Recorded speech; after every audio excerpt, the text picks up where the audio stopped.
I call this meeting to order. Thank you. Welcome to tonight's meeting. Vanessa, please call the roll. Chair Fleming. Here. Vice Chair Davis. Here. Treasurer Vardy. Vardy here. Secretary Hatcher. Here. Trustee McKnight Morton. Here. Trustee Milken. Here. Trustee Peck. Here. Thank you. Do I hear a motion to approve the agenda? So moved. Support. Thank you. Any discussion? All in favor, aye. Aye. Aye. Any opposed? Thank you. Tab A, approval of the minutes. Excuse me. The recommendation is that the Board of Trustees approve the minutes of the October 28, 2025 monthly meeting and the October 30 special meeting as submitted. Do I hear a motion to approve the minutes? So moved. Support. Thank you. Any discussion? Hearing none. All in favor say aye. Aye. Any opposed? Thank you. All right, moving on to citizen participation. First, our verbal communications. The WCCEA, is Ms. Nikki Lee available?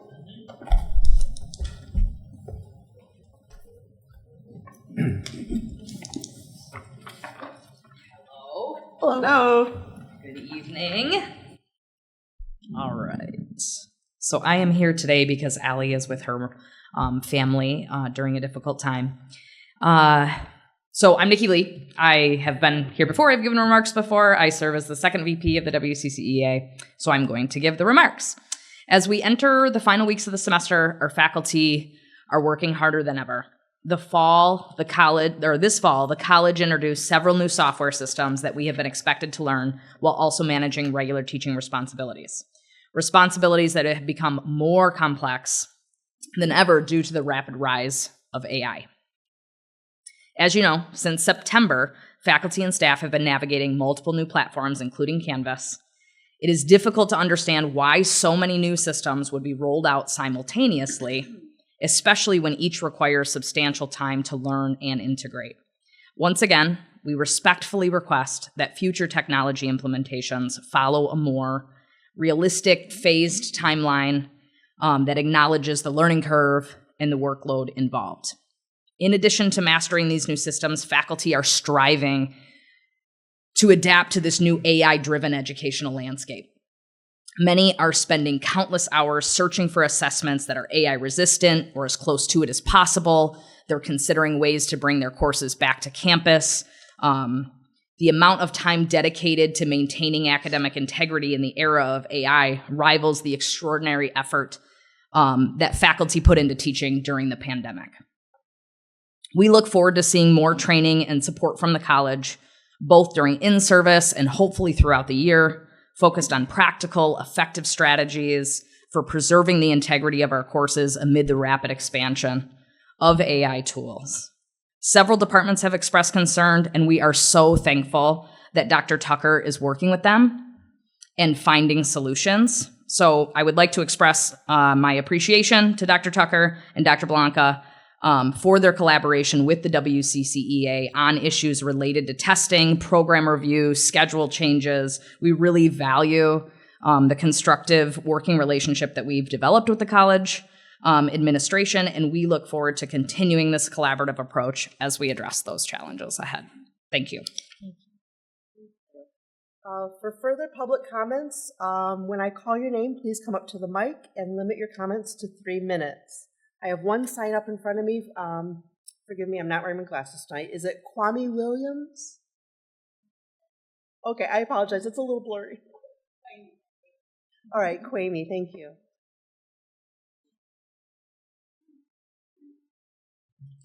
All right, so my name is Kwame Williams, and I am one of the presidents of the OPTA, which is the Office Professional Technical Association. And for those who may not know, we are the frontline staff. We're the administrative assistants, the front desk teams, and the technicians. We're the people who keep the institution moving, the problem solvers, the ones who put out fires before they ever make it to the administration's desk. We were encouraged by the progress made during faculty negotiations, and we look forward to our turn at the table. But we must also speak to the difficult truth. Some of our colleagues are not earning a living wage.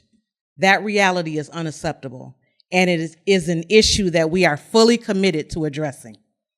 We ask that you acknowledge the work that we have done and the work that we continue to do. Day after day, through every challenge, including a global pandemic, we showed up. We carried the load. We adapted to constant change. We helped keep this institution running when everything around us felt uncertain. We take deep pride in our work and in the service to the faculty, students, staff, and community. We believe in this institution's mission, and we contribute, to it every single day. But dedication alone cannot sustain us. Fairness, respect, and dignity must be a part of the equation. It starts with ensuring that every member of our unit earns a living wage, that no one is left behind, and that the people who hold this place together are able to thrive, not just survive. Thank you for your time, and thank you for your commitment to the people who help make this institution what it is today. Thank you. And thank you to the OPTs who came out to support my public comment. Thank you very much. All right. Vanessa, were there any written communications? There were 2. Okay, thank you. Okay, moving on to special reports. First, we have a WCC mission moment. Our college strives to make positive difference in people's lives through accessible and excellent educational programs and services. And tonight, it will be Provost Blakey. Good evening and thank you. I'd like to bring Chief John Leacher to the podium to go through the mission moment. Good evening. Excuse me. So for the first time in the history of our college and the history of our Department of Public Safety, we have sponsored individuals through the Police Academy, and I'd like to talk a little bit about that process. Oh, sorry. That was on me. So for our hiring process, and this is the same process we go through when we hire police officers that have experience, our candidates apply through a posting through HR. This particular posting was the Police Recruit / Police Academy. The candidates are interviewed by a panel that consists minimally of the provost, myself, superintendent of WTMC, Carl Covert, a dean, a faculty member, and a student representative. So as you can see, this is a panel, a committee that spans the entire college campus. And I find that to be not only a unique process, but also a process that helps us to yield the best candidates. Once the person is successfully navigated the interview, they move on to background investigation. Our background investigations are very extensive, and this is, again, with the same process for regular officers. Those background investigations include a comprehensive medical and psychological examination.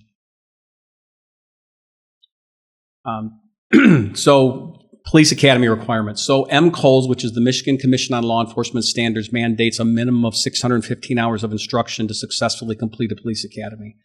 Our police academy offers 781 hours of instruction, which is an additional 166 hours.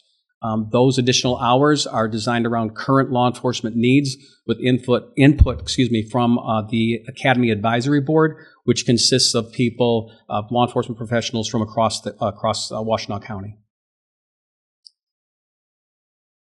Our training, that training in the Police Academy, the additional training, focuses on bias-related areas that include cultural awareness and competence, interpersonal skills, crimes against persons, ethics in policing, laws pertaining to civil rights and human relations, unbiased policing, fair and impartial policing, and scenario-based training. And I can tell you from firsthand experiencing the scenario-based training that our academy provides, it is unlike no other. They start small with short scenarios that are 1 minute to 2 minutes and progress to several minute scenarios. Our recruits go through hundreds of scenarios throughout their training.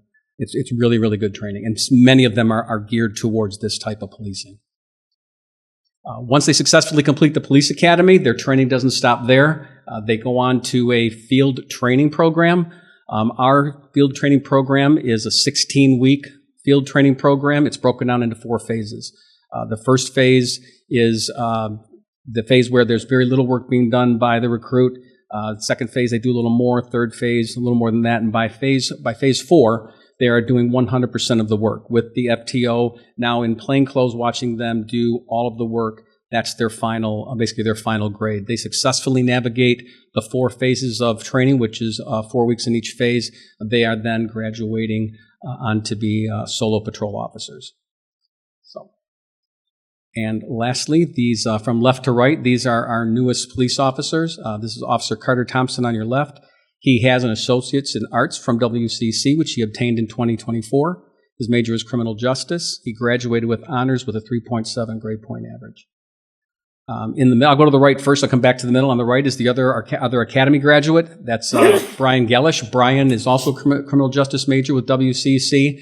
He served with us in a PSSO, Public Safety Service Officer capacity prior to applying for and being accepted to the police academy. So he was in a non-sworn status. So he had a year of campus experience, a year of understanding the culture and getting ingrained in the culture before he even went to the police academy. His grade point average is 3.5. And then in the middle is our third officer. That's Officer Joe Phelps.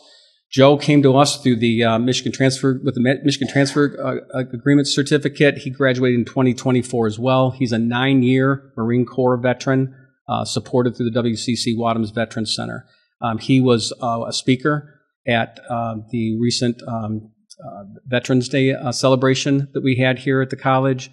And he spoke incredibly highly of not just WCC, but of the Wadhams Center and the support he got there. So we're doing a great job there. But I highlight all 3 of these individuals because they're products of our college.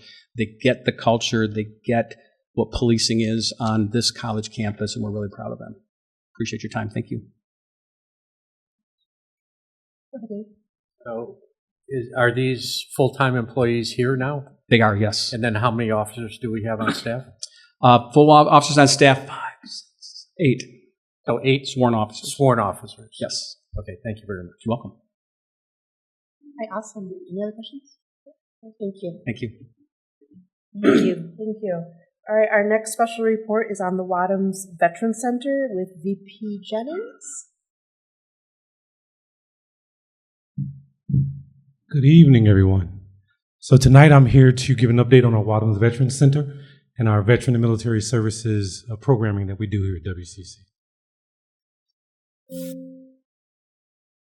So WCC has over 500 military-connected students here at WCC. And if you want to know who our military-connected students are of course our veterans who are here, who have serviced our country in armed services, followed by our active duty. So we have our students who are currently, most of them are online, taking courses online. Our students who are in the reserves, our Armed Forces Reserves, and the Michigan National Guard service members.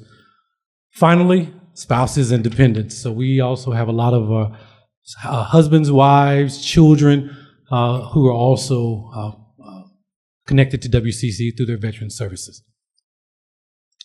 I am proud to announce that for the 8th year, WCC has earned their gold status for a veteran-friendly school. And part of the reason that we got this is that we have a veterans coordinator here as a contact for our veterans. We have an active Student Veterans Association, veteran-specific career services, resources, and outcome monitoring.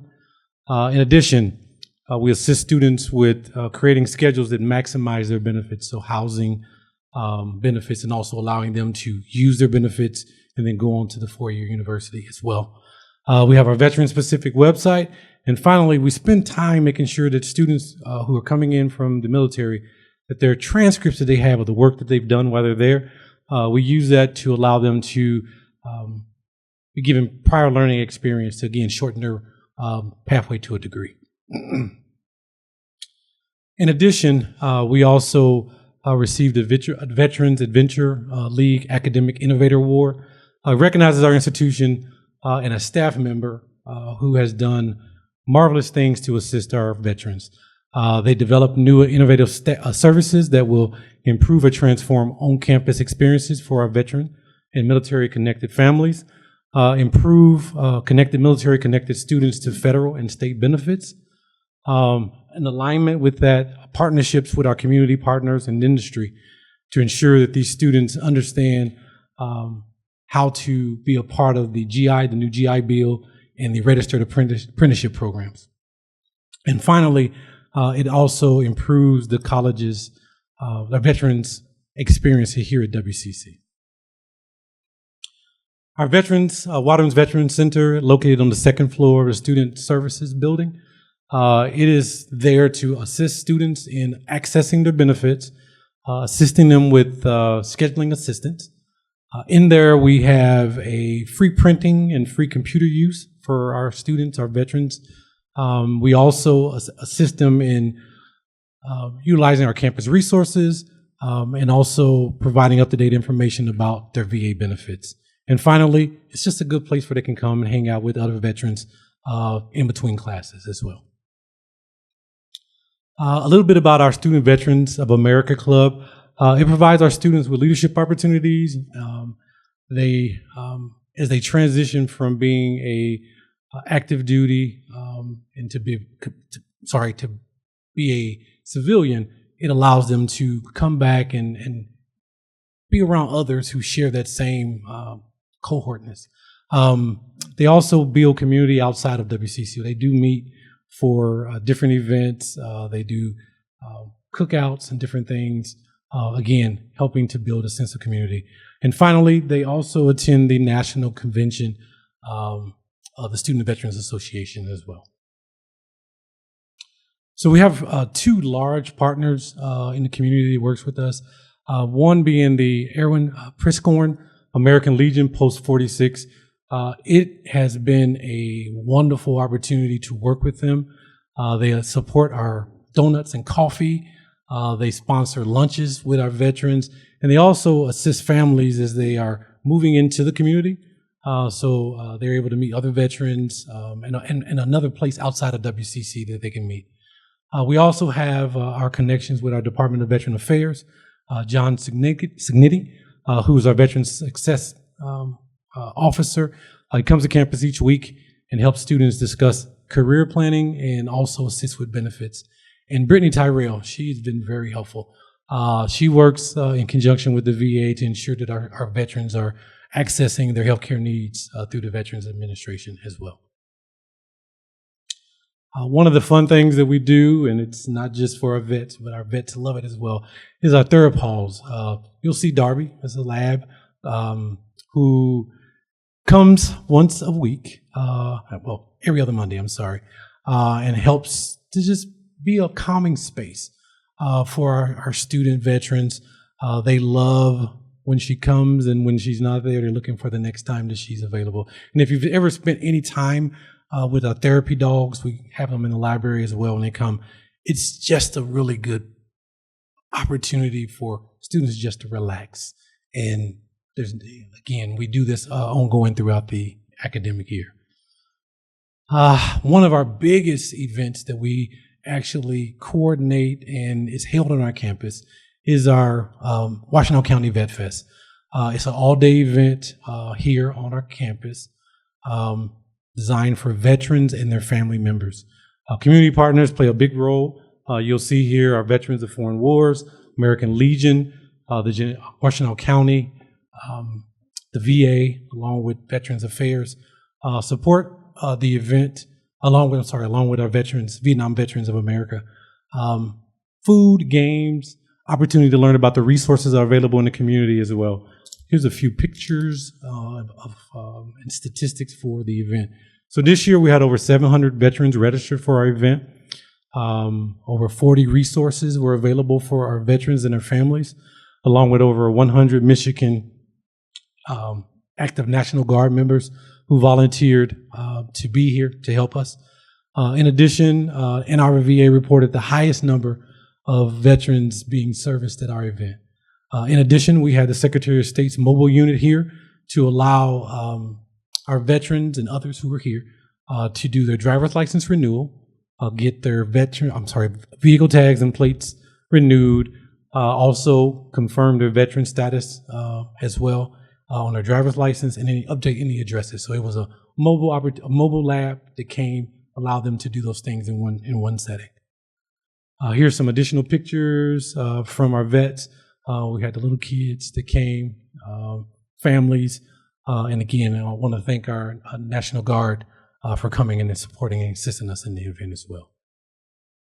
In addition, we are lucky to have Carol Osborne. Her son is a pilot, and working with his unit in the Army National Guard, we were able to have one of our helicopters to come here, and our vets, families, and others were able to take a tour and see all the wonderful things that happen for our Air National Guard unit here. As we think about the veterans, the Wadhams Veterans Center, we have been supported through the WCC Foundation as well. They supported our students with scholarships, assistance for unexpected transportation, food insecurity, housing insecurity, and also child care needs.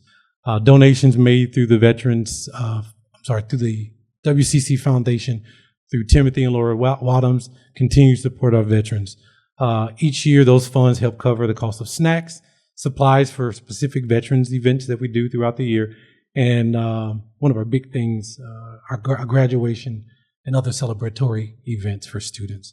In addition, the foundation allows for scholarships, gift cards for students who need gas getting here, gift cards for food, and they also sponsor the lunches on campus. And in this picture, this is a American Legion post. They also donated $3,000 to the Veterans Center as well. The Murph Challenge. So this is our 4th year being part of the Murph Challenge, and I wish that I could do this. They do 1 mile, 100 push-ups, 200 sit-ups, I believe, and then run another mile. So for the 4th year, our veterans have been involved in this, and it's been a wonderful opportunity to share with our veterans about physical fitness as well. So again, I may try this next year. We'll see. And then just last Tuesday, we celebrated Veterans Day on our campus. Here are a few pictures of our flag raising. We were honored to have 2 members of the Marine Corps who celebrated their 250th anniversary with us that day. We also had the cadets of our police academy with us as well. And later on that morning, we were able to have a Veterans Day celebration with several speakers. Also, one of our faculty members was a speaker, and one of our former employees who also a state rep with us as well. And as you can see in this picture, you saw in the bottom right, the gentleman is holding his hand in the tan shirt. He is our newest police officer, so he is also a vet. And then finally, I want to thank Carol Osborne in her absence, Carol Lugo, who's here, and Kathy Curie, who oversees our veterans program as well. And again, thanking them for all of their support that they do to support our veterans here on campus. Thank you. Any questions from Mr. Jennings? Oh, go ahead, Dave. One quick thing, and I know I'd like to direct this to the administration when we go to the legislative summit. A lot of legislators from both sides of the aisle are strongly supportive of interactions and support for veterans. And I think if we could bring a resource like a page, not everything from this slideshow, but some of the highlights of the actual benefits, the numbers of veterans and members of veterans' families that we have programs for, I think it could have an impact in winning support with some of our congresspeople. So something to think about in conjunction with some of the administrators to give us a resource that would be beneficial to building support with some of our congressional representatives. Thank you. Any other questions or comments? Thank you, Mr. Jennings. Thank you. All right, up next we have the WTMC annual update with Dean Covert.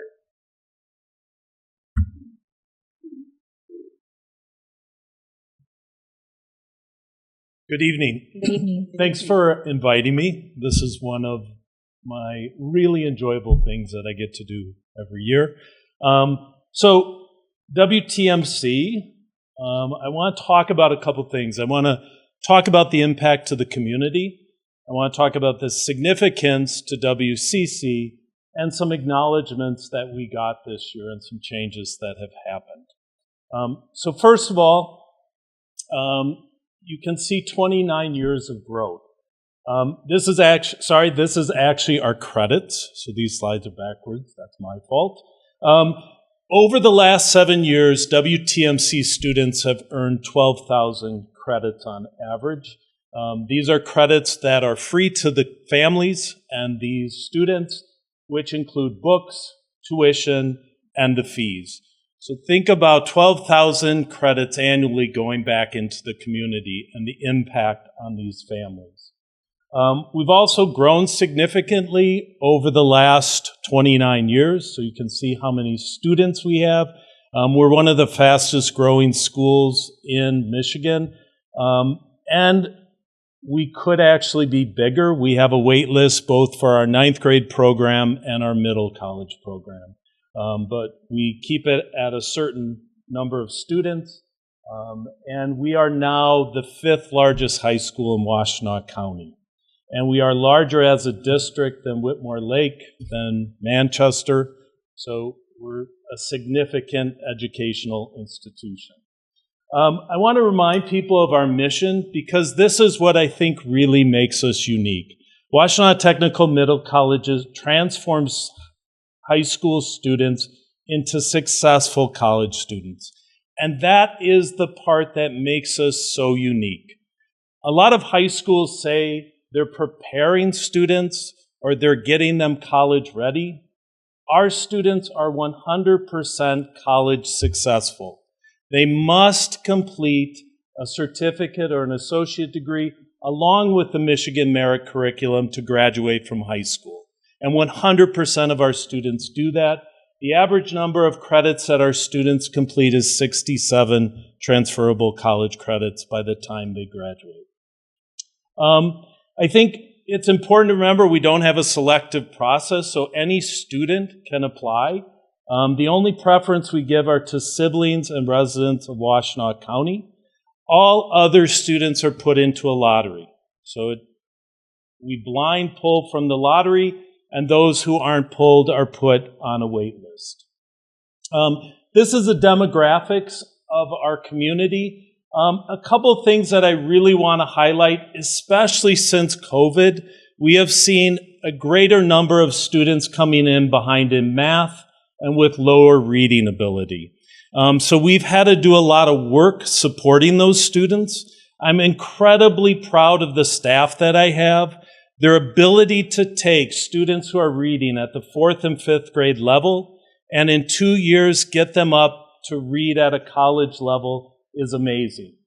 And what my math department does with students, so every single WTMC student must finish a college math course, either Math 160 or 176.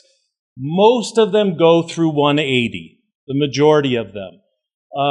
17 years ago, only 1% of the college classes being taken by WTMC students was a math class. Last year, 19% of the college classes were math. And that's the work of both the WTMC staff and also the math department at WCC. And I'm really proud of that work. The other thing I would like to highlight are those first-generation college students. We have a large part of our students coming in who are first generation. The other thing that's happened since COVID is we've had an increase in free and reduced. So we've gone from 30% free and reduced to this year 39% free and reduced. And of that 50% that are first generation, 70% of those are free and reduced. If we look at national averages, those students only have an 8% chance of graduating from college. And 100% of those students get a college certificate or degree. And that's the incredible work that the staff, both at the college and WTMC, does with those students. The last thing I want to talk about is we don't get to prepare our kids before they arrive. So they arrive at our door from, as you can see, 24 different public middle schools and high schools, 22 different private and charter schools, and 18% have been homeschooled. So we don't get to pick. They show up at our door, And the amazing part of the work I think that WTMC does is all those kids get to WCC and then they're successful in those courses that they have. There's a significant financial impact to WCC, and we pay for all of our credits that our students take, both in-county and out-of-county tuition. Also, because WCC charters us, there is a 3% of our FTE that comes from the state, our per pupil, and that comes to $242,000. We also have licensing and support services that we pay, and that total comes to $2.5 million. So know that students come to us in 9th, 10th, or 11th grade. We do a lot of work getting them ready before they transition to college. 3 things that we say to parents and students: there are 3 legs to the stool that you have to show us before we're going to put you in college classes. And if you're missing any of those, we're going to continue to work on it until you've completed it. So they must pass the AccuPlacer, getting level 6 in reading and writing. We never put students in until they've gotten that. We don't put them in based on grades. We make sure that they have those AccuPlacer scores. Secondly, they have to show us good soft skills, which I'm going to talk about in a minute. And then they have to earn an A or high B. So they have to have an 85% or above in our WTMC classes before they transition. Our soft skills is something we're known about. One of our teachers, Annie Broderick, over 25 years ago, started a soft skills curriculum. We revise it and renew it every year as a staff, reflecting from both what teachers and students say.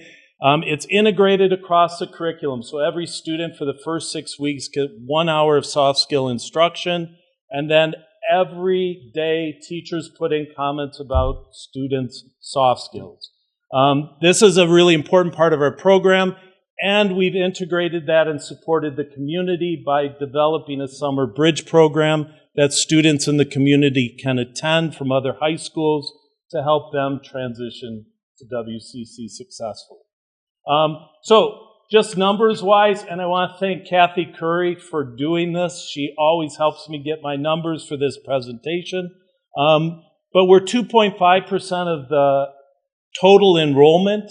I like the next number because when I first came here, this is my 17th year, which blows my mind a little bit, but we were almost 80% of the dual enrolled high school students. We've grown significantly, and now we're only 27% of the dual enrolled student. But that 2.5% of credit students makes 5% of course enrollment and 5% of credit hours. And I think the last one is really significant. We're 10% of the certificates and 10% of the associate degrees. So those 2.5% of students are being highly successful at WCC. We also have some impact on certain associate degrees. Last year we were 51% of the general studies in math and science, 26% of the liberal arts transfer, and 28% of the occupational studies associate degrees. And then you can see where our students are going in certain departments. That last one, a lot of degrees in math, science, and engineering tech. All right, certain courses our students impact pretty significantly, and you can see there's a lot of math courses where our students have a high percentage of the total enrollment, and also in certain chemistry courses. We also impact foreign language significantly, so you can see in Spanish 1, Spanish 2. We also have a large percentage of Arabic 1, Arabic 2, French 1, French 2. And WTMC success. WTMC students have a 93% success rate in their WCC classes, meaning they're getting a C or above, and that compares to 78% overall at WCC. Over the last 5 years, 86% of our graduates have earned an associate degree, 30% earn multiple degrees, some multiple associate degrees, and the average student graduates with 67 transferable credits. I want to talk about a couple changes. For years, I was kind of the head of school superintendent, and then I had a point 7-5 other administrator. We kind of outgrew that model. So this past year, we hired a head of school, and so we've split WTMC into kind of two separate institutions. We have the head of school who is really looking over WTMC and the students at WTMC, and we have an assistant dean who's working with the students who have transitioned to college. And then I have oversight over the whole institution, of course, with my board of directors. So you can kind of see the administrative structure. It gives us a lot more coverage around campus and helps us to support students. One of the goals of the assistant dean is really to narrow that 7%. So we want to cut that 7% that aren't being successful in college classes by 2 or 3% over the next couple of years. And then the last thing I want to talk about is acknowledgement. We got the opportunity to go through accreditation. This is my third one. It's every 6 years at WTMC. It's always, you're in a bubble.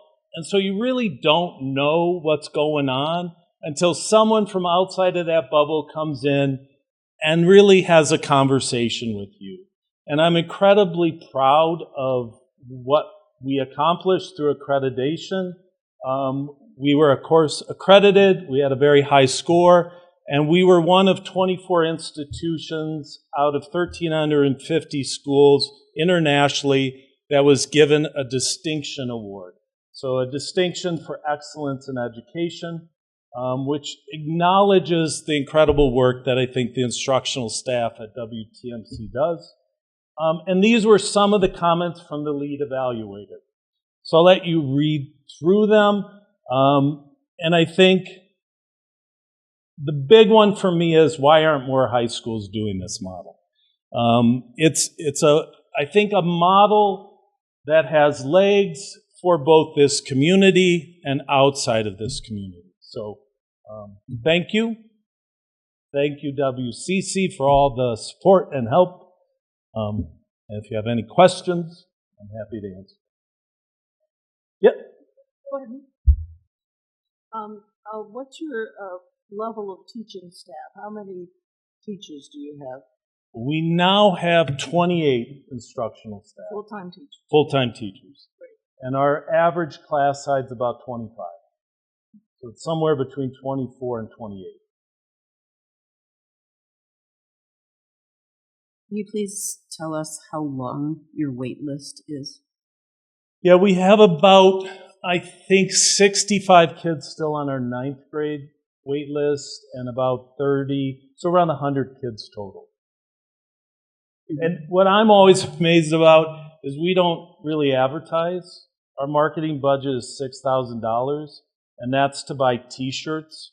I call them walking billboards, and we give out a T-shirt to all the students who come to an invitational so they can wear them back to their schools, because we're not allowed to go into public schools.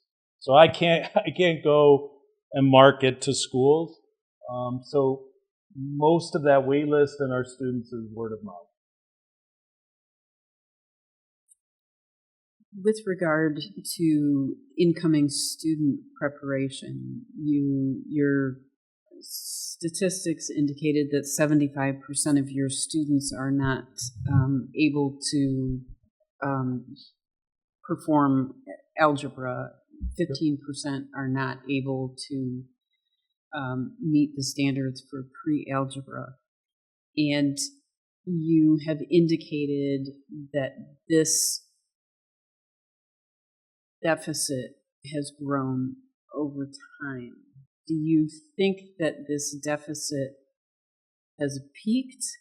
Do you expect this lack of preparation to continue? I think it's peaked. So we're seeing it was going up. So the first years out of COVID, it was pretty strong increase. And now it's flattened out for the last 2 years. And we're hoping that we're going to see a gentle decline. We hope. Because it's kids coming in, and if they don't feel confidence in their math, they don't feel confident as a student. It's kind of an interesting thing. So, Hi, Carl. hey, We go back a long way, don't we? yep. My question is, of the students who graduate, do they go on to WCC to finish up their community college degree, or do they transfer out to a university? So about 85% go on to a four-year school. About 9 or 10% go straight into the world of work. So they've got a credential to go into the world of work. And then we have 3 or 4 students, or 3 or 4% of our students who stay at WCC. And some of them specifically are staying so that they can transfer to U of M. So they don't get into U of M the first time, and they're going to try to go as a transfer student. That's interesting. So they're just looking at U of M, not Eastern or any other? A lot of them want to go to U of M. For the status? Yep, probably. I don't know. You try to talk them out of it? Go ahead, Dave. Just to follow up on the wait list, say 65 people on the 9th grade wait list, what percentage of those will potentially get in over the course of the next couple of years? So we track that, and it's about 20% reapply. So they could reapply. Yep. 20% do reapply, and then are they waitlisted again, or no? So what we say is, if you've applied previously, we're going to give you preference in that next application round. So they're kind of on a wait list. So if they go through it, they don't get in, then we're going to try to get them in that next time. But about 80% that apply as 9th graders and don't get in, don't try to apply again. Gotcha. Thank you. A follow-on to Trustee DeVarty's question, if you had more space, could you admit more students? Probably.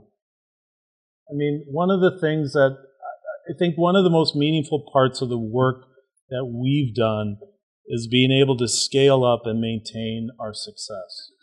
Because one of the concerns always was that we were a small school showing healthy success, and can you scale that? So can you go from 300 to 500? And we've been able to do that, and I think we're pretty mindful that that's the goal. So I think we could, but we'd want to maintain the positive success that we've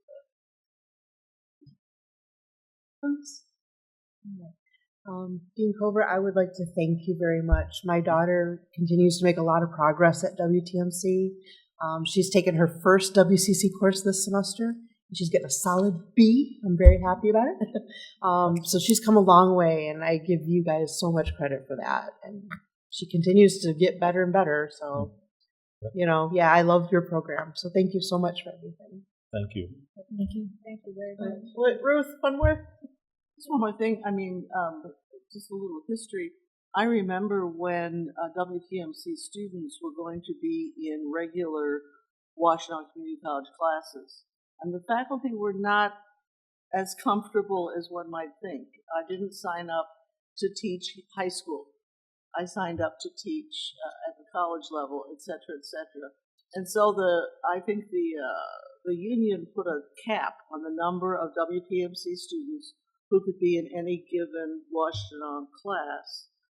And it turns out that your students were probably so much better and so much more lively and interesting and easy to teach than some of the other students at WT. So congratulations. That was always a very positive thing to have WTMC students in your class. Thank you. Thanks. Thank you. Okay, up next, Phi Theta Kappa update with Ms. Wheeler.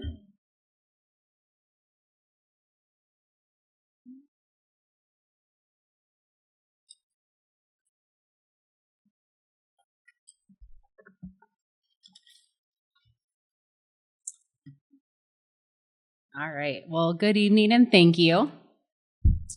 We're here to give a brief update about Phi Theta Kappa and our chapter here at Washtenaw Community College, Beta Gamma Alpha. Just to start with a couple introductions, your advisor team for Phi Theta Kappa here at Washtenaw is myself, Christy Main, she is the supervisor of activities, and our coordinator of student organizations, Phoebe Clatcher. We also have a couple of our officer team students here with us today, Al and Eason, so we thank you guys for coming. Just an overview of some of the requirements for PTK.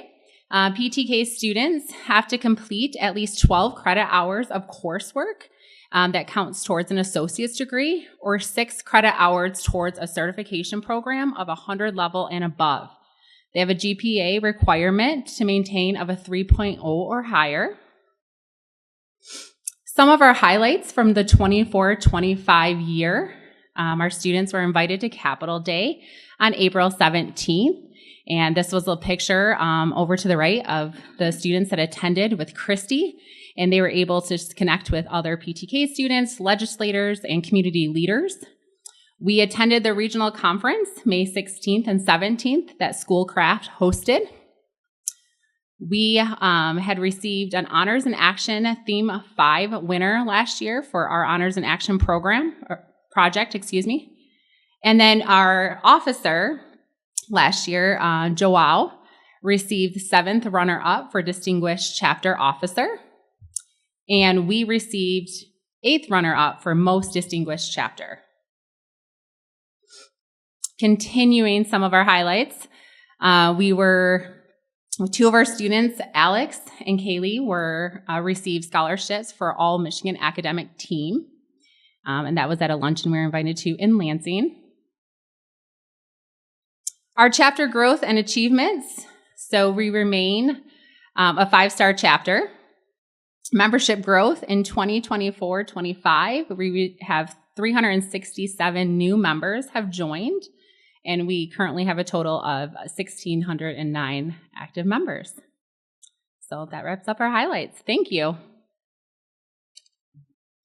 Questions for Ms. Wheeler here and Phi Theta Kappa? Go ahead, Diane. I just want to say, first of all, congratulations. Now, any of the people that you just named got an award? Are they here? Are these two? They are not. They're no. not here. Okay, because I was thinking this. They will be up for those, and our chapter this year will come this winter semester. Okay, great. Yes. Another thing, I don't remember the specific date and time, but I did go to Lansing one time for the PTK scholarship. Yes. And that was just awesome. And it was a lot of students from all over the Michigan that were there. And I'll never forget it because I think I'd been on the board a few years, but I had no idea what was going on with the Honor Society until I saw going to Lansing to that. And I'd just like to reach out to the rest of my colleagues. If you have a chance and the time to go to Lansing when this comes up, go, because it really warms your heart to see students, and specifically our students that are there. And then we were able to go to the chamber, and while the legislators or senators were talking, so we could hear. I mean, you could really see what's going on in the political area, and a lot of the representatives and senators came and spoke to the students, and it was just really enlightening. Even though we were way up in the nosebleed, but it was worth it, though. Thank you so much for this. Yes, thank you. Hi. Wow, this is great. This is awesome. And I have a question regarding how are the students found? Do they come to you, or do you go to them based on their academic standing? Is it a little bit of both? How does that work? How does one become a part of your honor society? Yeah, it's definitely a little bit of both. We reach out to all students that qualify in academic standing. They have an invitation from us and from PTK organization. And then as well as just through marketing and opportunities and interactions and engagement we have with our students. We do, at the beginning of every semester, we have a team of students that will kind of just go around campus, do some tabling and some awareness as well. So we have additional students that will join us as long as they've received that invitation from PTK. Great, that's awesome. Well, you guys are doing really good work. Excellent, thank you. Yeah, you're welcome. Thank you. We'll have to see the other people that have achieved rewards and such. Yes. Thank you very much. Thank you. Okay, moving on to reports. First is tab B, the personnel recommendations. The recommendation is that the Board of Trustees approve the personnel recommendations as submitted. Do I hear a motion? Any discussion on these? Any questions? All right, all in favor say aye. Aye. Any opposed? All right, thank you. Tab C, the financial report. So before we get going, VP Barnes? Thank you. I'll walk you through briefly some of the financials. Just recapping the fall tuition, that is up this year, or for the semester. Our head count was up about 4%, and our credit hours were up almost 5%. And that compares to a budget that we had of 2% increase. So we're outperforming what we had put in the budget, which is also an increase. For the winter semester, this is still relatively early. This is the end of October, so still a little bit early days in terms of winter registrations. The credit hours were up about 8% as of the end of October. Again, that was very early, but even today they're up about 4%, over 4%. So trending very well for the winter semester as well. And for the budget for the winter, we had actually forecasted a decrease of negative 2%. So definitely outperforming so far for the winter semester. In terms of total tuition and fees, you see there $1.7 million favorable. I see no reason that would change that much. It should be pretty good for where we are at this point in the year. And going down to the other revenues, local property taxes, most of that, you see an $800,000 favorable right now, but that is, there will be some upside at the end of the year, but that is a lot of timing right now, that $800,000. The state appropriations, we did get 2.7% increase. That was one of the highest among the Michigan community colleges. So that's going to be an increase for the year. We also received our first LCSA payment in October, which is, again, the compensation we get for the loss of the personal property taxes. That came in favorable, and anytime we get a favorable first payment, that implies a favorable second payment that we'll get in May.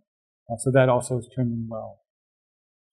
Trade partnerships, there's a favorable variance there. You see the 462. That's basically a payment that we received 1 month earlier than we thought we were going to receive it. So that is simply timing. Investment income is doing well. We've increased our short-term investments, our long-term investments, and interest rates, while they are declining, they aren't declining as fast as some may have thought. So all in all, the investment income is trending quite well as well. In terms of the other line, we're doing an extra police academy this year, so that's bringing in some extra revenue on that line. And on the auxiliary activities, the same explanation as in the past. The conference center is doing well, the catering and public surplus sales are also doing well. So doing well on the revenue side. In terms of the expenditures, still relatively early in the year, 4 months in. I would say there's some timing there, but also, as usual, there are some vacancies. I will say, however, that vacancies have declined quite a bit. We have an average of about 28 vacancies so far this year, which is 6 fewer on average than last year and 12 fewer on average than the year before. So it is much improved. But still, there's a little bit of a favorable variance there. Some of that $3 million is, I'd say about $1 million of that is timing right now. So all in all, doing quite well. I also just wanted to highlight really quickly in our portfolio, if you look up at the first column of numbers toward the upper left, the total there is now at $67.5 million. We have increased our long-term investments by about $10 million. So we've staggered that out over the next few years so that when we have projects that the college wants to do, we'll have the funds to be able to fund those projects. So, and we're getting a nice yield on those bonds in the meantime. So that's all I had. If there's no questions. Any questions for the Budines? Go ahead, Ruth. So, given our investments, we could retire the debt on the fitness center. Yes, if we wanted to. We could. Okay. We don't need to. We don't necessarily We don't want need to. The bonds aren't callable, so there's no benefit to us paying them off. And I'm beginning to understand. I've only been on the board like 10 years. We're going to be asked tonight and next month to spend about $2.5 million on various projects, and that money will come out of page 3, right? Out of the $44 million at the bottom of the capital fund. It depends on what it is. If it's a capital project of sorts, yes, it comes out of that money. And if it isn't a capital project, certain things you guys approve, or the board approves, come from the operational budget. So it depends on what is being approved. And so the operational budget is this page. Correct. Gotcha. Questions? I'd like to make a motion that we receive and approve the financial reports for October 2025 for general fund, capital fund, and combined schedule of all investments, all funds as submitted. Or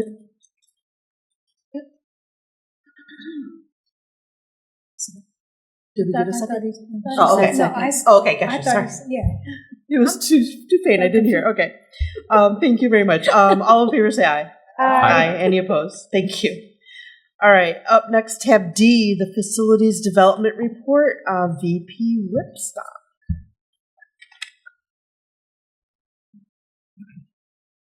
All right, good evening. We're going to go over some of the more notable projects. The maintenance garage is now complete. We passed our inspections. We've got a certificate of occupancy, and we are moving into it as we speak. So we should be into it by the end of the month or beginning of December. So we'll be fully occupied. The walkway lighting project has started. We have all the materials. We obtained our permits to move forward. That project's underway. The SC restroom renovations, phase 1 is complete. We passed our inspections and we're on line for use.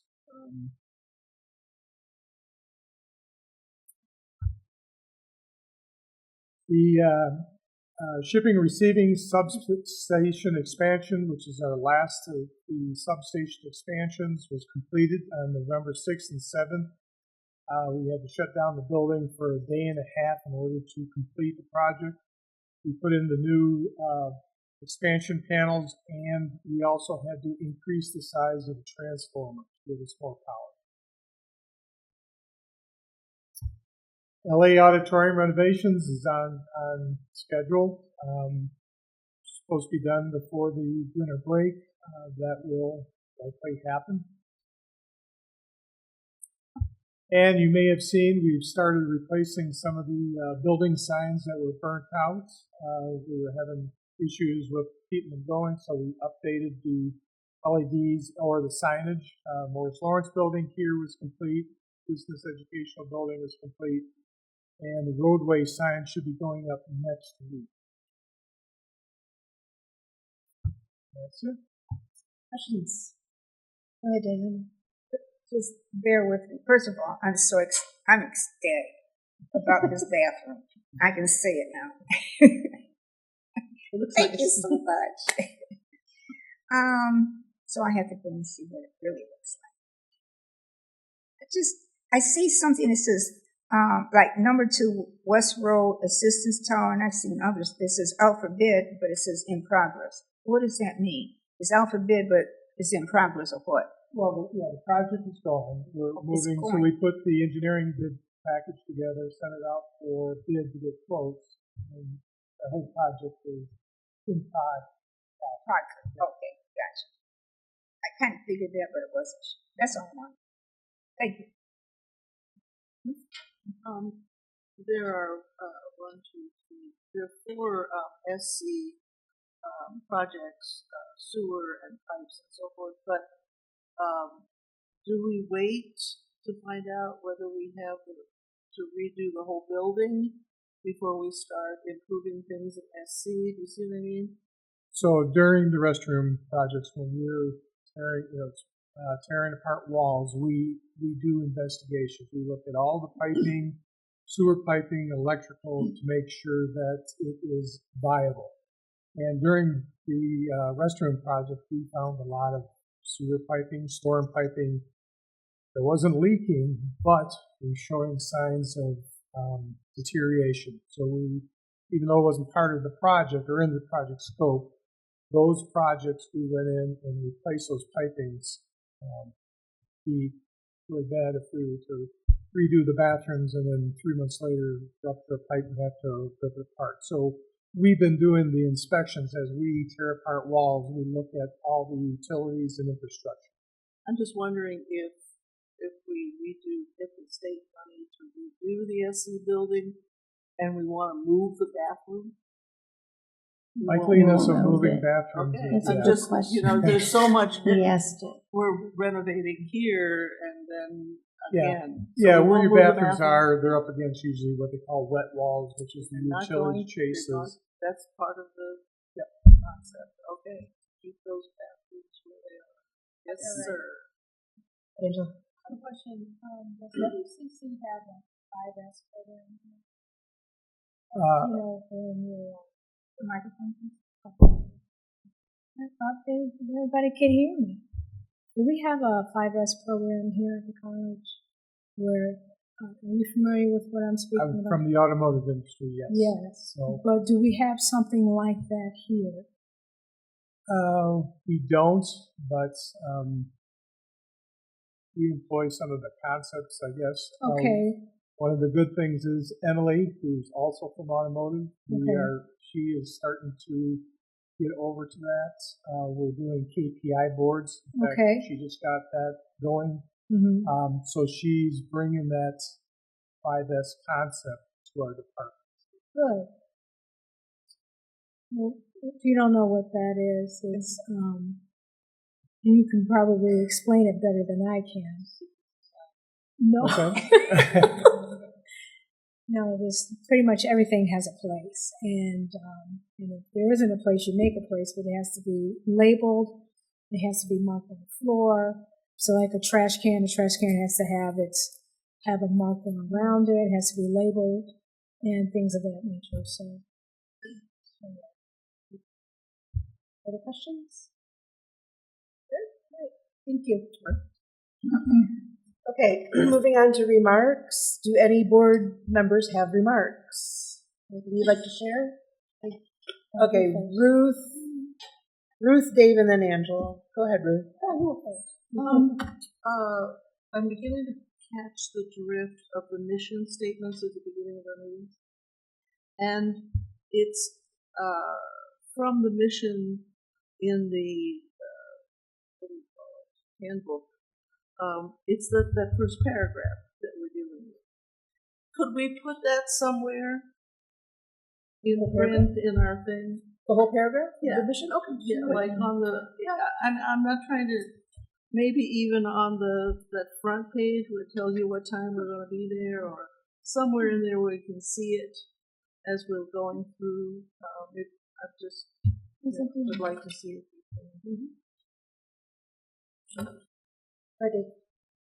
I'd just like to thank the staff and thank the college. I had the good fortune and the opportunity to attend a state of Michigan Open Educational Resource Conference that was hosted right here at Morris Lawrence. It was so impressive. And some of us came on the board about 10 years ago, right at the very beginning of us launching into an assertive program to get many of our classes with OERs. So OERs are basically open education resources that are replace expensive textbooks. So in addition to keeping our tuition rates low, we're expanding the opportunities for students to attend classes and get their textbooks or educational resources cost-free to save another hundreds of dollars when they're attending school here. So it's really a great program. Colleges from throughout the state attended. The breakout programs, I could only go to one breakout program per session. The three I went to were phenomenal. I'm sure the others that I was not able to attend were also great, and I want to thank our staff here in the Resource Center and the people directing our OER program for putting such a wonderful conference together. We're going to host it next year here on campus. We are a leader in this movement to reduce the cost of textbooks for students throughout the state. There were a couple people I met there from the University of Michigan, which is not as being aggressive at reducing costs for attending as we are here. And I'm hopeful that we'll get increased attendance from some of these four-year universities, because I think they can gain just as much as we can by keeping costs down for their students. And I want to compliment everybody at the college, the administration and faculty that took part in some of the presentations. It was just a wonderful conference, and I was proud to be there as a member of the leadership of this college.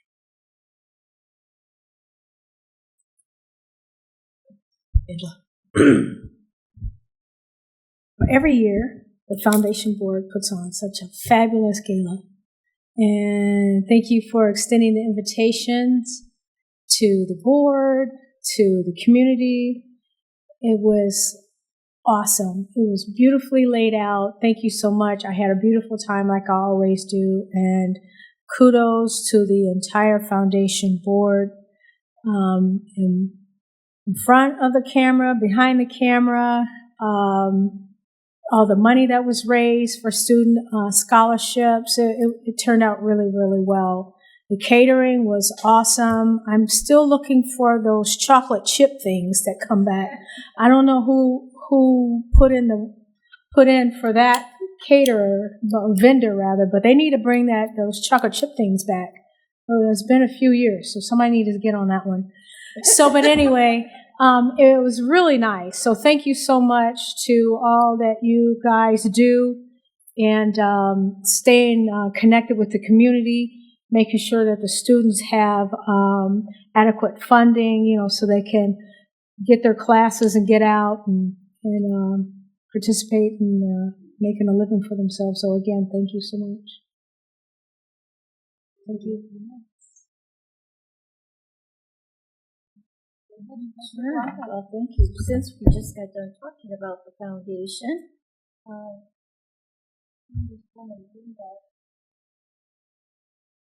attended the foundation that evening and gave us this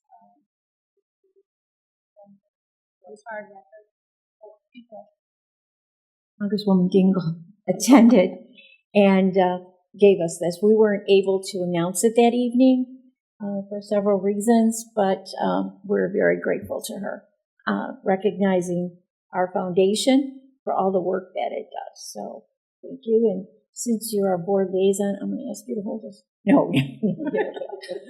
You are our board liaison. Well, I believe it should be in our foundation office.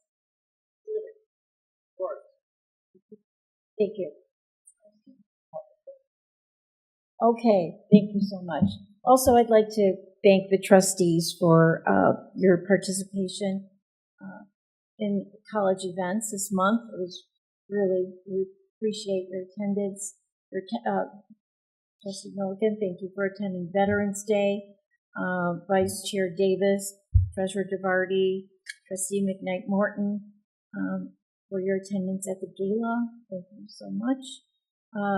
Trustee DeVarty, OER Conference, Chair Fleming, Trustee Peck, Treasurer DeVarty, Secretary Hatcher, and Trustee McKnight Morton at the November Washtenaw Economic Club. Thank you so much. You too. Trustee Milliken. Oh, you weren't there? Okay. Thank you. All right. New food cupboards. The second floor of the Student Center building has a new feature, and we've expanded the food cupboard for our students.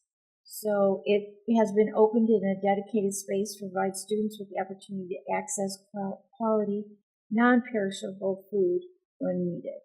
It's housed in a formerly unused space across from the Student Resource Center and is a welcoming, organized space for our students. I'd like to thank the faculty and staff that support this, and thank you so much to your staff, Vice President Jennings and Provost Baker. Thank you.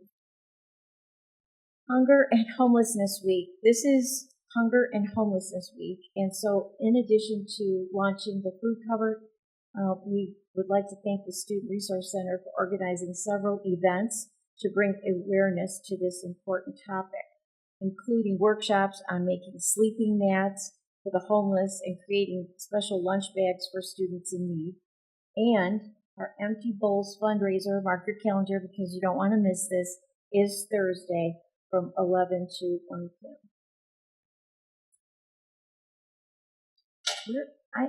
Where is it going to be? Does anyone know? Where? First floor. I'd get there early. Really. It's really tremendous. I know. Okay. I'd also like to announce that the college was recently chosen to receive the 2025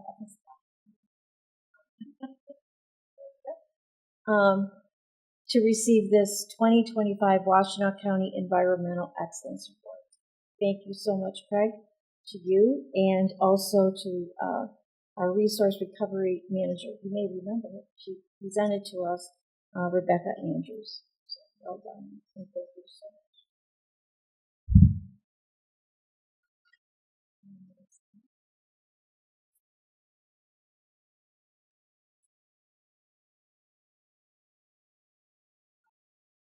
We have not been to our gallery. We haven't had a chance to go into the gallery. It's amazing. It's a replica or an exhibit from 60 years of the college and the 40 years of the foundation. So please, if you haven't seen it, trustees, take a minute to walk through. I'd like to thank the individuals that put that together. Lori Muchan, you and your staff, the timeline is terrific. Nikki Borges for the 40th, pictures of the foundation and what happened over the 40 years. Thank you. And Julie Morrison, thank you for, what did you give us, the chair? But also, you have to go in if you haven't seen it. It's got a television set and a chair and a little rug, and for helping coordinate it. And Ann, of course, Ann Nichols, thank you so much for everything that you've done. And this is hard to believe, but this is a happy holidays because we are not meeting in December. So I hope I see you before Christmas. I'm sure I will, but I just want to wish the board a good holiday season. Yes, sir. Oh, I'm not the chair. I'm sorry. I want to apologize. This really comes under trustee comments. This is such a great facility here, and we host so many wonderful events. Morris Lawrence is a real resource for the community and the entire county. This coming Friday, I will be attending here by the Washtenaw Housing Alliance, the State of Homelessness and Affordable Housing. And it's something they've done in past years, and it's an annual event, vital to assess where we are with addressing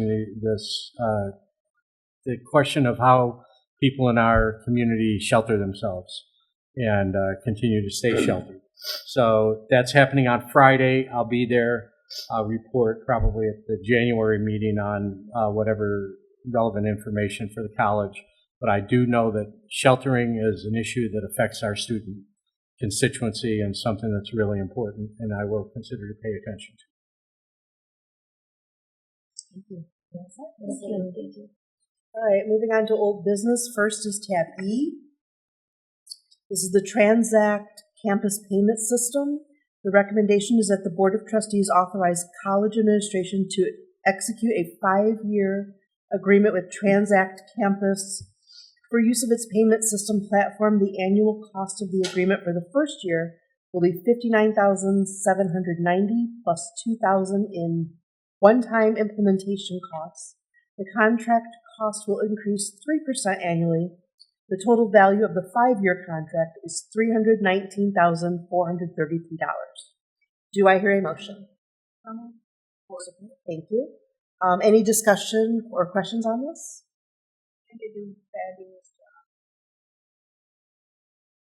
Vanessa, please call the roll. Chair Fleming? Yes. Vice Chair Davis? Yes. Treasurer DeVarty? Marty, yes. Secretary Hatcher? Yes. Trustee McKnight Morton? Yes. Trustee Milliken? Yes. Trustee Peck? Yes. Thank you, everybody. Next is tab F, the creative dining contract. The recommendation is that the Board of Trustees authorize college administration to execute a 5-year extension of the existing contract with, Creative Dining Services for management of student-centered dining services and contracted catering effective June 1st, 2026. Do I hear a motion? I'll support that. I was going to say amen. Second. Any discussion or questions on this? All right, hearing none. Vanessa, please call the roll. Chair Fleming? Yes. Vice Chair Davis? Yes. Treasurer DeVarty? Marty, yes. Secretary Hatcher? Yes. Trustee McKnight Morton? Yes. Trustee Milliken? Yes. Trustee Peck?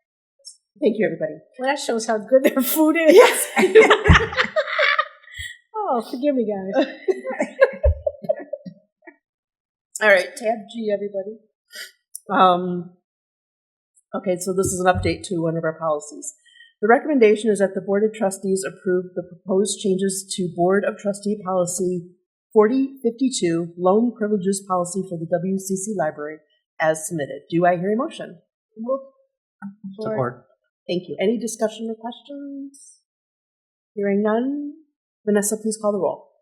Sorry, go ahead. Just wanted to make sure that this was, the library staff was involved in this decision as well. Yes. Okay, thank you. Vanessa, please call the roll. Chair Fleming? Yes. Vice Chair Davis? Yes. Treasurer DeVarty? Marty, yes. Secretary Hatcher? Yes. Trustee McKnight Morton? Yes. Trustee Milliken? Yes. Trustee Peck? Thank you, everybody. Moving on to new business, tab H, proposed changes for policy 4060. VP Jennings, and also tab I, you have the next two policies. Thank you. All right, good evening. So tonight I am here to present to the board our recommendation for proposed changes to board policy 4060, which is our student orientation policy.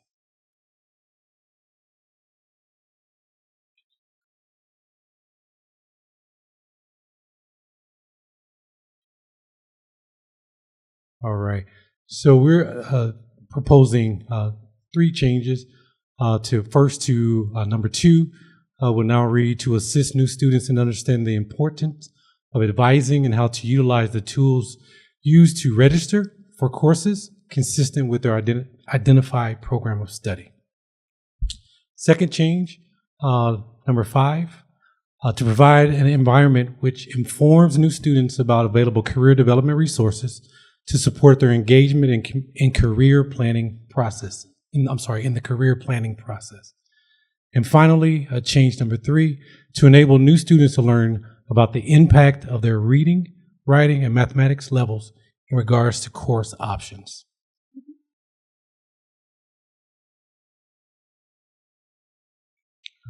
Any questions? All righty. Okay, and we'll move on to tab I. Yep, tab I. standing in front of you today to propose changes to the Board of Trustee policy 4067, our student eligibility for extra and co-curricular activities. So in alignment with what we do currently, the following changes we are proposing. Number one, students must be enrolled in a minimum of 3 credits. Continuing students registered for the upcoming fall term are eligible to participate in spring/summer term activities. Proposed change number 2, after participating for 1 semester, it is necessary to maintain a 2.0 grade point average for further eligibility. If a student's grade point average is lower, the Department of Student Development and Activities will recommend remedial action to the student, such as tutoring or time management, only if the student's grade point average is below 2.0 for the subsequent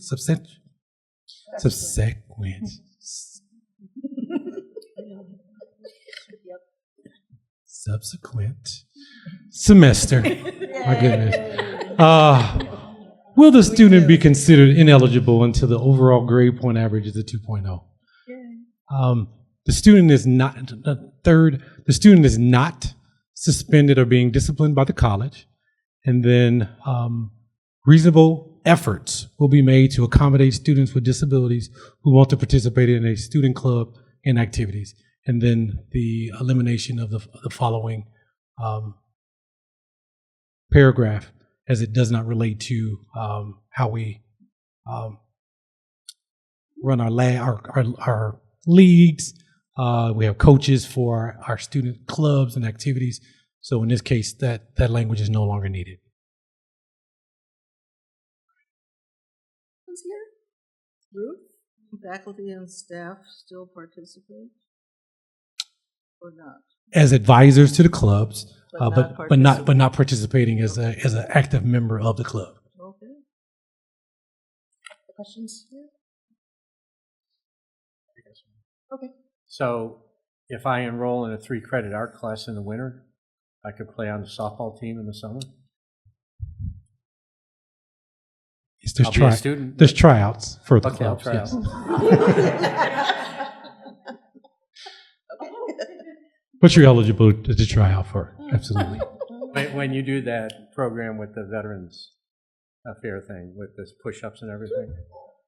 Me and you both. I got you. I got you. Love You it. can wear the mascot costume. Anything else? All right, thank you, Mr. Jennings. Thank you. Okay, tab J, the appointment of the 2026 board negotiating team for the OPTA affiliated with the MEA-NEA contract. So we're on tab J. Aye. Hi, good evening. Good evening. What you got for us? Members of the board, I'm here tonight seeking your support for a resolution to appoint a collective bargaining committee on behalf of the college to engage in negotiations with the Office Professional Technical Association. As was mentioned earlier tonight, their contract does expire during 2026 at the end of June, and actually, as you may be aware, there are several other contracts that expire around the same time. AFSCME contract for our custodial maintenance, as well as the adjunct faculty contract later in the summer. In this particular case, OPT came forward and requested that we begin bargaining early. The representative from the Michigan Education Association, the umbrella organization of which OPTA is a part, their representative, Kelly Powers, who has negotiated a number of agreements with us, will be retiring this summer. And so in order to allow her to complete her work before her retirement, we've agreed to begin the bargaining earlier this year than we would ordinarily. So that's why we're here at this point making the request. You can see the members of the committee that we have proposed, and we would ask for your support. Go ahead, Dave. Our next meeting, since we don't meet in December, will be January. Is this the kind of thing we need to maybe pass now so the negotiations can start earlier? We don't need to, but it would be helpful to get the group together, and because there are a number of these folks have not participated in the past, so that would be useful.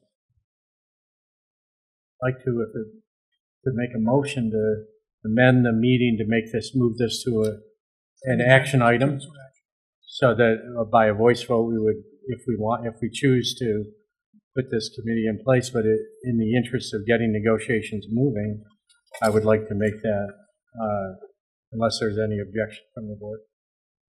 Support that. Okay, so we have to do a roll call on that, right, Larry? Okay, Vanessa, take the roll. This is to move the... To move it to an action item. Okay. Yeah, we're amending the agenda to make this an action item. Chair Fleming? Yes. Vice Chair Davis? Yes. Treasurer DeVarty? DeVarty, yes. Secretary Hatcher? Yes. Trustee McKnight Morton? Yes. Trustee Milliken? Yes. Trustee Pat? Yes. So before we move to vote on this, are there any other questions regarding this? Any other discussion? Go ahead. My question is, has the OPTs, do they have their negotiators together? Or do we know that yet? They have not identified their team for me, but they did make the request to begin bargaining in January or February, so they will be making those designations very soon. Okay, and that was my next question. So it would be between January and February then? That's to correct. Start. Okay, thanks. Other questions here? Okay, so I'd like to entertain a motion to approve tab J for the recommendation of approving the negotiating team. Support. Support, okay. Vanessa, call the roll. Chair Fleming? Yes. Vice Chair Davis? Yes. Treasurer DeVarty? DeVarty, yes. Secretary Hatcher? Yes. Trustee McKnight Morton? Yes. Trustee Milliken? Yes. Trustee Pat? Yes. Right, thank you, everybody. Thank There you. go. All right. Yeah, thank you, everybody. Tab K is next for the OE Room 149 Simulated Clean Room, VP Whipster.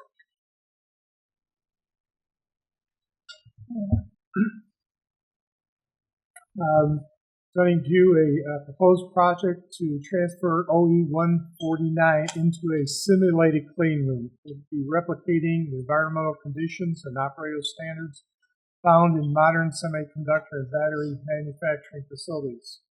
Within this simulated clean room, students will gain hands-on experience with the standards, protocols, and technologies that define advanced manufacturing environments.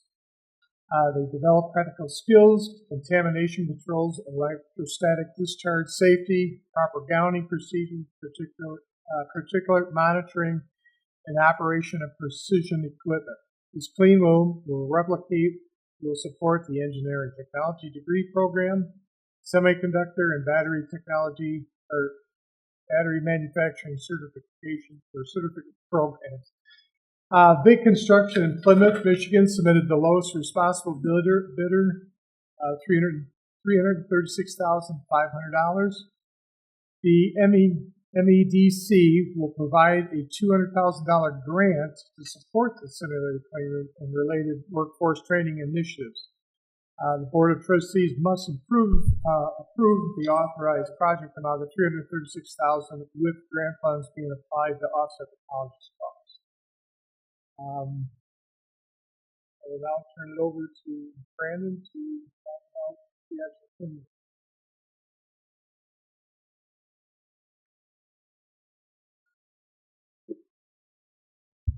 Thank you, VP Whipstock. Good evening, Board of Trustees. We want to provide you kind of a snapshot into a look into what we're talking about. This is in support of the $2 million grant that we got from MEDC to provide the development of our semiconductor and battery manufacturing program. This is re-engineering what is currently our 3D print lab, which is adjacent to our manufacturing program. And this is the layout. While small, it is a space that will, when complete, look something like this. This is what industry has when they're working in microelectronic facilities as well as battery manufacturing. This will not be a fully equipped clean room as those would move into the millions of dollars. It's a simulated clean room, giving students the experience on how to gown up, how to work in a clean environment. I know that any Board of Trustees members that would like to come when this is complete, the buddy suit is the dress of the day. That is going to be provided for students, of course, at no cost. And really, the goal is to replicate the environment that they're going to work in so that they get comfortable working with a fully donned suit. And so this new lab would have the capability to allow them to simulate what it would be like once they get out in industry. Questions? When students don one of these suits, how long will they continue to wear them? So when they get out of industry, it would be an 8 to 10 hour day. Knowing that students may never have worn this, it'll probably be an hour or two to get them comfortable. And as our faculty and staff went around the country looking at these types of labs and facilities supported by the grant funds, one thing that a lot of community colleges that are doing this said, you really want to get students in those suits as soon as possible, because some will find out they don't want to do this. They don't want to be in a buddy suit all day. And others will say, this is the greatest thing ever. So up to an hour or two, depending on the class, and we would be able to give them that real world experience. I take it the grant is covering for the PPE, bunny suits and such? The grant is covering facility costs. It covered our faculty costs. Any associated PP costs will be covered through the general fund and that department budget. And does this grant have to be renewed annually, or is this? No, it's a one-time grant over, I believe, 24 months, and it basically gives us the seed money to start the program. Gotcha. Yep. So this will mirror most of our technical programs on campus that have tool cribs or equipment closets that allow for students to have access to all the tools they would need out of the industry for free. You mentioned other schools. How many other schools are doing this or are doing this? Because my question really is, how many industries and schools has this big construction done this type of work? Yes, so in Michigan, Lansing Community College, Delta Community College, and Washtenaw Community College are really working in semiconductor and microelectronics. We would be one of the first to have a simulated clean room, however. University of Michigan has a clean room that our students actually are able to go to now. That's a $50 million facility, $10,000 a day for you to rent it out. We're not going that far. Most of the other colleges are donning masks in a laboratory that is clean but is not fully enclosed. So this does position us as a leader in this space. So the MEDC grant for $200,000 for this facility, that's over and above the previous larger grant that we had for the program. It's inclusive. This is included in that $2 million. So this isn't a new $200,000. No, this is, so the grant report that I gave last month, the $2 million, which is one of the MEDC grants, this is included in that. That grant covered like the equipment, which is going to go in that room. We were allowed to get a faculty member to help us jumpstart the program.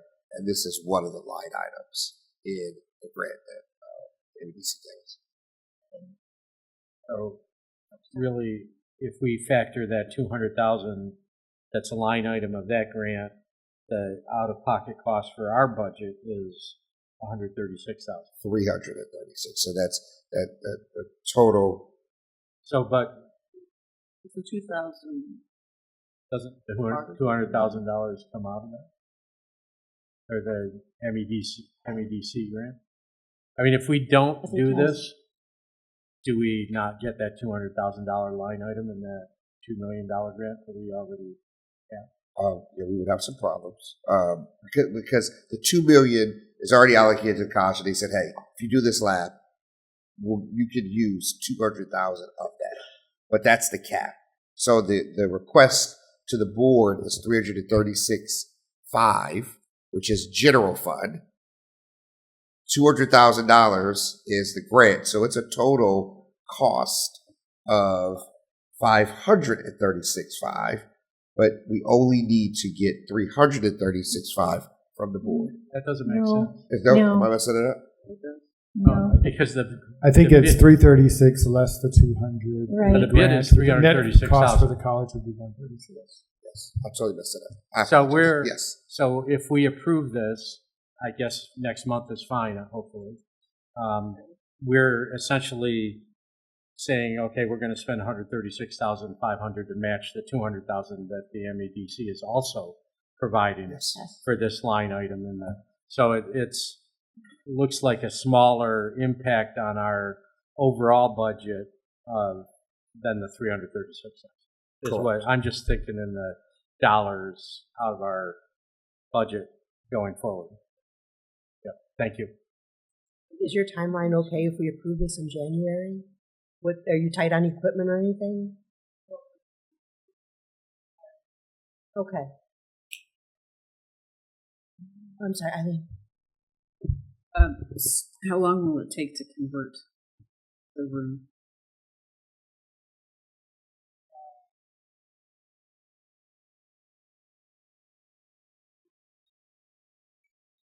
I believe the goal was that we would start work, I believe, in March, with the goal of being able to have this project buttoned up by fall of 2026. Okay. And do you ever envision building an actual clean room? No, not at this time. It would be cost prohibitive. I don't think there's a need at what we're teaching at the level that we would need a real clean room. If we got to a point of needing more time with the clean room that's larger, we probably will work with Michigan to be able to do that. Because it's a $50 million facility. It's right down the road. Any questions? Thank you. All right.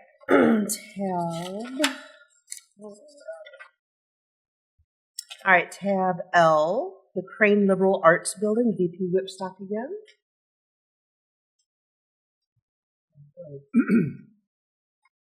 Back in July of this year, the board approved the renovation of the first of the LA auditoriums, which was LA 240.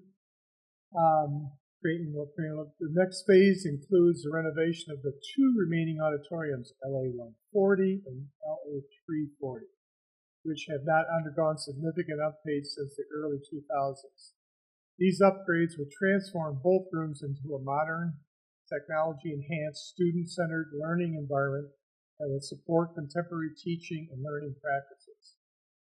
LA 140 and LA 340 host a wide range of general education courses serving more than 500 students each week. Improvements include the installation of new audio-visual systems, flexible seating, energy-efficient lighting, among other improvements. O'Neill Construction of Ann Arbor submitted the lowest responsible bid of $1,018,951, which includes the base bid and three recommended alternatives. Technology upgrades, the purchase of flexible seating, and the engineering fees will be managed under a separate vendor contract. Just I'll turn it back over to Pete Tucker. Promise not to talk about any of the money. I messed it up like last time. All right, so this is a project we've been talking about for a while. We're now entering phase 2, as VP Whipstock mentioned. Wanted to provide the board kind of a view of what is the current state of these rooms. This is LA, should be 340. That is our upstairs on the 3rd floor. This is, of course, 240, which we've already begun work on. You saw pictures earlier. And this is actually LA 140, which is our current college theater. As you will see, majority of these rooms have not had a lot of refurbishing since their original use in 1970s and the 70s. So we're looking to complete the rest of this project, starting, of course, with 340 going to 140. As we mentioned before to the board, this really provides some of our highest use classrooms, a real remodeling and refreshing. Of course, there's aesthetic upgrades, but it also provides us the opportunity to upgrade to come code compliant with ADA, lighting, smoke and fire. But, these rooms also are used externally. So there's churches, there's community groups that rent these spaces out. And our goal is that most of the rooms would mirror each other, the green, of course, being the second floor, and then 340 and 240 are mirroring this with a few modifications in the theater in a kind of a blue kind of fabric. Really a opportunity for the college to upgrade what sees 500 plus students a week. And then, of course, not including the traffic that we see on the weekends. So really excited about being able to continue this enhancement of our learning spaces and look to hopefully gain the board support. Go ahead, what faculty were involved in some of the changes, suggestions? Absolutely. So all of the faculty who used the rooms were engaged in the initial conversation on what the room should look like, and then the planning phase, and then what type of requisite equipment. So whether it was the sciences or our performing arts, theater faculty, they were all at the table, not just with us, but with the outside design team and vendors to make sure that the technology, the lighting were all things that they would want. And interestingly enough, today when I was taking some pictures, Hope Bernard, who is our performing arts faculty, I asked her the question. I said, are you getting everything you need? And she says, I'm getting everything I need plus more. This is like a dream. So I know the faculty are really excited, and I'm sure our students will be once they're able to get into these new spaces. Two questions. What's the timeline for the renovation of these two auditoria? I guess the one that's under construction now, when will that be online? And if you have a sense of the approximate seating capacity in each of the three auditoriums? Yeah. So I'll go with your first question, Trustee Davardi. The 240 renovation is scheduled to be complete in December and ready for occupancy for winter semester in January. We actually plan to have a ribbon cutting, and of course, I'm sure President Malacca will invite the board to that. In terms of the next project, which is 240 or 140, 140, we're hopeful to be able to start that work in January. We do have a pretty tight timeline because these rooms are not only used as academic learning spaces, but for our trade partners. And so we're going to be working at night and on a premium shift to make sure that we can get this done by the end of June. So 140, the College Theater being done by June, well in advance, like a week and a half, in advance of our trade partners that will come in there, which is our electrical union, followed by the ironworkers, followed by UA. And then, so that's 140. 340 would then start into the summer, top of the fall, that with the goal of having that done by the end of December 2026. So it is our goal. Pretty aggressive. They're going to be doing these around the clock, and to make sure that we can fit them into our trade partner schedule then by the start of the academic year. So what are the capacities of these three auditoriums? So roughly, exactly. 240 is going to have your largest capacity. It's 176 seats. 340 is going to be between 150 and 160. It's slightly smaller. And then 140 is going to be about 140. That's our college theater. Owsley hosts a lot of public events over here. Are any of these three auditoriums going to be overflow or available for public use, or is this strictly for the college? Good question, Trustee Milken. It is available presently for public use. We do have churches and other community groups that rent it out primarily on the weekends, because during the week, of course, generally academic classes are going on. But those community partners are also excited about these renovations because many of them have been longtime users of this space, performing arts groups, churches, almost every weekend. What's the capacity of Towsley? 496 seats to be exact. Well, thank you. I see other hands. Go ahead, Eileen. Given the timeline, do we need to move this to action? It would be helpful if we did. Thank you. Are there other questions? I'd like to move this to action. It is a large amount of money, but I'm supportive of it. But unless there's any objection to move this to action, if they really want to start the timeline for construction in January, I think we have to do it now. It makes sense because the January board meeting is not until the 27th of Right. January. So I'd move once again to amend the agenda to move this to an action item. Support that. Thank you. All right, so we have a motion to move tab L to an action item. Vanessa, will you call the roll? Chair Fleming? Yes. Vice Chair Davis? Yes. Treasurer DeVarty? Or yes. Secretary Hatcher? Yes. Trustee McKnight Morton? Yes. Trustee Milliken? Yes. Trustee Peck? Yes. Okay, thank you. This tab L is now an action item. I'd like to entertain a motion. The recommendation is that the Board of Trustees approve a contract with O'Neill Construction for an amount not to exceed $1,018,951. Any further discussion on this? I just want to say a word. O'Neill Construction is a noted construction firm that does great work throughout the community, and I have no question that they'll be able to do a great job with this. Also, as a student, I've taken a class, History of Film, in 140, and it's needed a renovation for years. And that was some years ago, before the pandemic, that I took that class.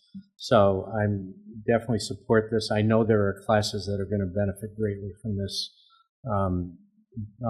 increased access to better technology. Is this capital or? It is. It actually comes from something called our Classroom Enhancement Fund, which is part of our Planter Capital Fund. Thank you. Vanessa, call the roll. Chair Fleming? Yes.